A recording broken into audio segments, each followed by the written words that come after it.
We stop till the rate of the reactions of hydrogen bubbles when we react strong acid with a metal is faster than the rate of the reaction of the same bubbles if we react it with a weak acid. Or here they wrote dissolves faster because the hydrogen gas is soluble in water. Anyway, here they wrote rate of reaction with metal carbonate. So I can use a metal alone with an acid to give us a salt and a hydrogen gas, or I can use a metal carbonate to give us a salt and a carbon dioxide gas and water. So here, instead of writing find the rate of the hydrogen gas, we can write find the rate of the carbon dioxide gas. Here he did not specify the name of the gas because he did not tell you what is the name of the gas. So if you write more bubbles or the rate of bubbles are faster with a strong acid is also enough.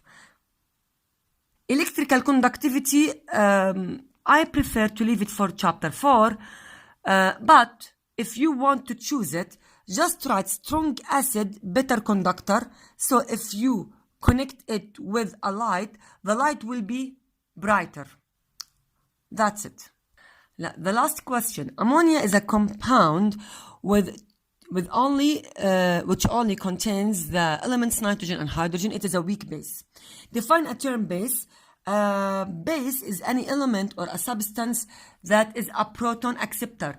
Don't say that it's a substance with a pH more than 7 and it has a better taste. We don't care about all of these definitions. They want just one description. It's a proton acceptor. So if you write and it's an acid, or it's a base that has a pH more than 7, no, they don't accept it. So the official meaning of the acid and the base, acid is a proton donor and the base is a proton acceptor. Okay.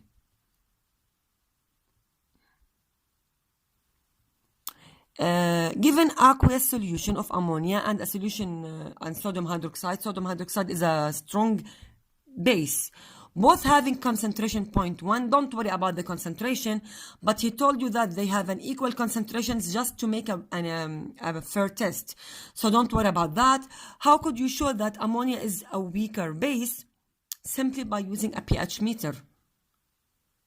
Sodium hydroxide will give us a higher number, while ammonia a lower number. Or you can say that the pH for the sodium hydroxide between 13 and 14, and the pH for ammonia between 7 and 8. You can use a pH universal paper.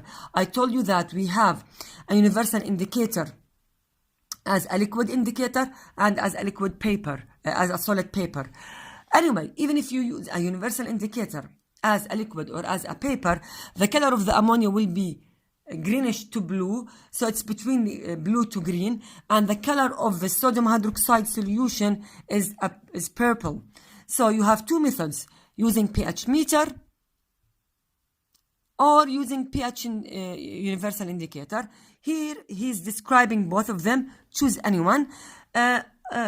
Here also he's describing the electrical conductivity, because I told you before that strong and weak bases conduct electricity, but strong bases conduct electricity much stronger than, or more stronger than, the weak bases. So I can use the electrical conductivity exactly as a base, and I can say that sodium hydroxide conduct electricity faster or better, exactly like this. Look, strong acid better conductor, you can say strong base better conductor, or conduct it faster. Or the light, if you put a light, connect a light with the electrical circuit, you can say that the light in a circuit that contains sodium hydroxide light brighter than the light that is found in a circuit with an ammonia.